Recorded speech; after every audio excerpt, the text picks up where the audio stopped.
Rapat secara penuh untuk mengikuti program PSEL pada 10 kabupaten kota yang terbagi atas 3 aglomerasi.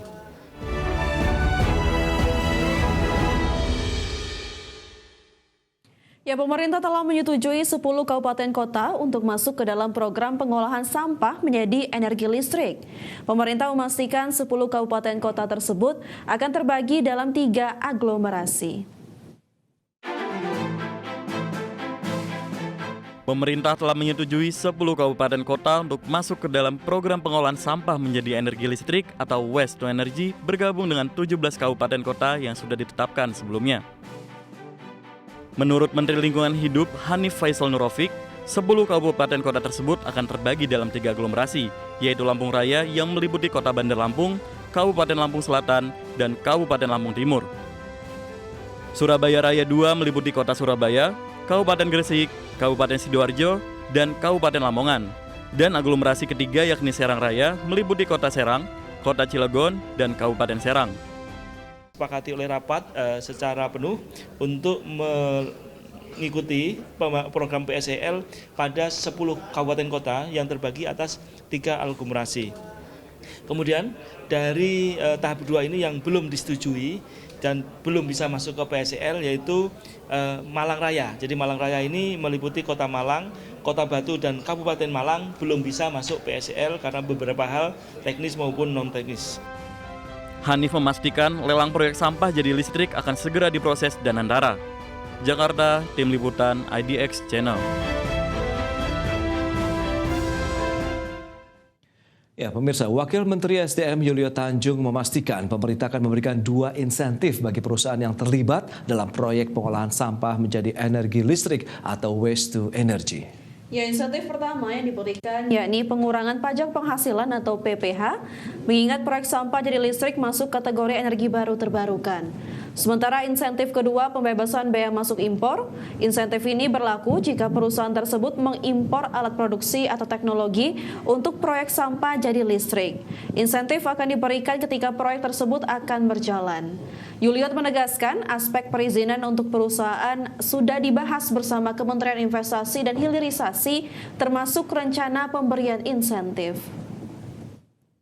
Energi baru terbarukan ini bisa dalam bentuk pengurangan pajak penghasilan. Jadi ini kita akan melihat untuk dari sisi kelayakan itu akan ada evaluasinya dan juga dalam kebutuhan importasi kalau sebagian peralatannya perlu impor itu justru ini ada fasilitas pembebasan biaya masuk atas impor. Kementerian Keuangan mencatat realisasi belanja negara hingga 30 November 2025 sebesar Rp2.911,8 triliun. Ya, hal ini ditopang oleh belanja kementerian lembaga sebanyak Rp1.110,7 triliun dan belanja non-kementerian lembaga Rp1.005,7 triliun. Ya, sementara itu pendapatan negara mencapai Rp2.351,5 triliun yang ditopang dari penerimaan perpajakan sebesar Rp1.903,9 triliun dan penerimaan negara bukan pajak atau PNBP sebesar Rp444,9 triliun.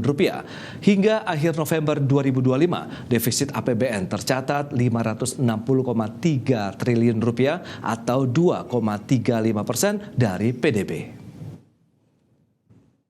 Hingga 30 November tahun 2025, realisasi APBN menunjukkan kinerja yang tetap terjaga. Pendapatan negara telah mencapai Rp2.351,5 triliun atau 82,1% dari outlook, dengan penerimaan perpajakan tetap menjadi kontributor utama. Di sisi belanja, realisasi belanja negara mencapai Rp2.911,8 triliun atau 82,5% dari outlook. Ini mencerminkan belanja pemerintah yang terus diarahkan untuk menjaga momentum pertumbuhan ekonomi dan mendukung program prioritas. Dengan perkembangan tersebut, defisit APBN tercatat sebesar Rp560,3 triliun atau 2,35% terhadap PDB. Ini masih dalam batas yang terkelola dan sesuai dengan desain APBN kita. Sementara itu, keseimbangan primer mencatat defisit sebesar Rp82,2 triliun Ini menunjukkan pengelolaan fiskal yang tetap prudent di tengah berbagai tantangan. Ya, pemirsa, Bank Indonesia meyakini pertumbuhan ekonomi Indonesia berpotensi menunjukkan tren perbaikan pada triwulan 4 tahun 2025. Pertumbuhan ekonomi pada kuartal 4 akan ditopang oleh peningkatan konsumsi rumah tangga serta realisasi investasi.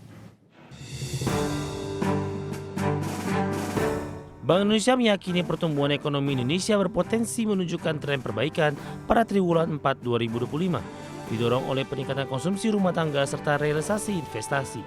Perbaikan konsumsi rumah tangga didukung oleh realisasi belanja sosial pemerintah, serta keyakinan masyarakat terhadap kondisi penghasilan dan ketersediaan lapangan kerja yang terus meningkat. Sedangkan realisasi investasi khususnya pada sektor non-bangunan juga membaik akibat meningkatnya keyakinan pelaku usaha yang tercermin pada pola ekspansi Purchasing Manager Index Manufaktur. Meski demikian, Gubernur Bank Indonesia Peri Warjio menyoroti perlunya penguatan permintaan domestik, mengingat kinerja ekspor diperkirakan melambat akibat berakhirnya front loading ekspor ke Amerika Serikat serta penurunan permintaan dari Tiongkok dan India. Permintaan domestik tersebut perlu makin diperkuat sejalan dengan kinerja ekspor yang diperkirakan akan melambat seiring berakhirnya front loading ekspor ke Amerika Serikat serta menurunnya ekspor besi baja ke Tiongkok dan minyak kelapa sawit CPO ke India. Secara keseluruhan, Bank Indonesia memprediksi pertumbuhan ekonomi 2025 berada dalam kisaran 4,7 hingga 5,5%. Momentum pertumbuhan tersebut diproyeksikan akan berlanjut dan meningkat menjadi 4,9 hingga 5,7% pada tahun depan. Jakarta, Tim Liputan, Adection.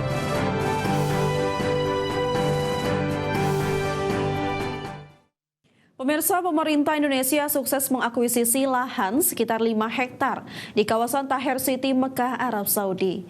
Lahan yang terletak berjarak sekitar 2 hingga 2,5 km dari Masjidil Haram ini rencananya akan digunakan untuk pengembangan kawasan perkampungan haji Indonesia. Melalui Danantara Investment Management, pemerintah resmi mengakuisisi aset perhotelan dan real estate di kawasan Tahir City, Makkah, Arab Saudi yang berlokasi hanya sekitar 2 hingga 2,5 km dari Masjidil Haram. Akuisisi hotel dan lahan ini ditujukan untuk mewujudkan perkampungan haji Indonesia dengan infrastruktur yang modern.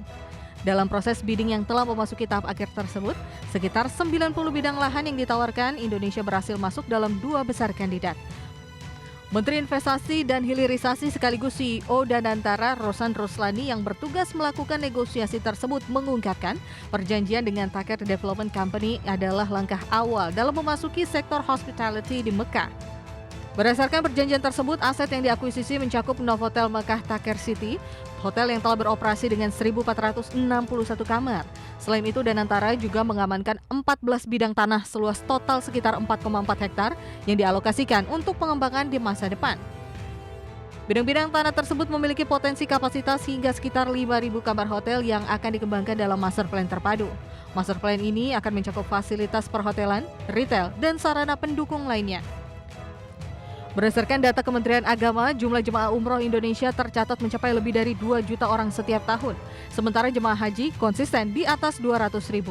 Besarnya potensi pasar ini menjadi landasan strategis investasi Danantara dalam menghadirkan pelayanan ibadah haji dan umroh dengan perkampungan haji yang modern dan terpadu. Jakarta, Tim Liputan IDX Channel.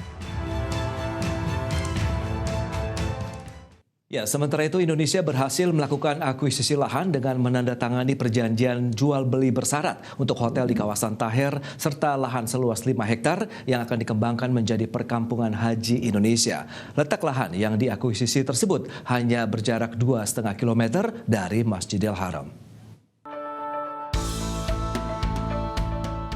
Menteri Investasi dan Hilirisasi sekaligus CEO Danantara, Rosan Ruslani, melaporkan keberhasilan telah mengakuisisi aset dan lahan seluas 5 hektar di kawasan Tahir City, Makkah, Arab Saudi yang akan dikembangkan menjadi perkampungan haji Indonesia.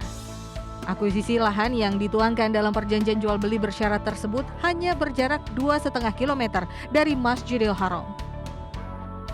Rosan menjelaskan perkembangan kampung haji Indonesia dirancang berada di 2 lokasi berbeda, yakni Tahir dan Western Hindawiyah.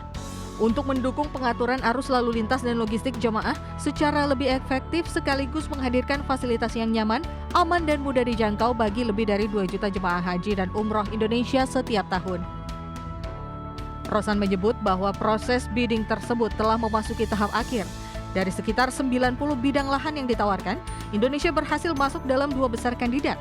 Rosan juga menegaskan bahwa mekanisme bidding di Arab Saudi tidak didasarkan pada penawaran harga, melainkan pada penilaian rencana pembangunan, desain, serta kepatuhan terhadap ketentuan dan peraturan yang berlaku.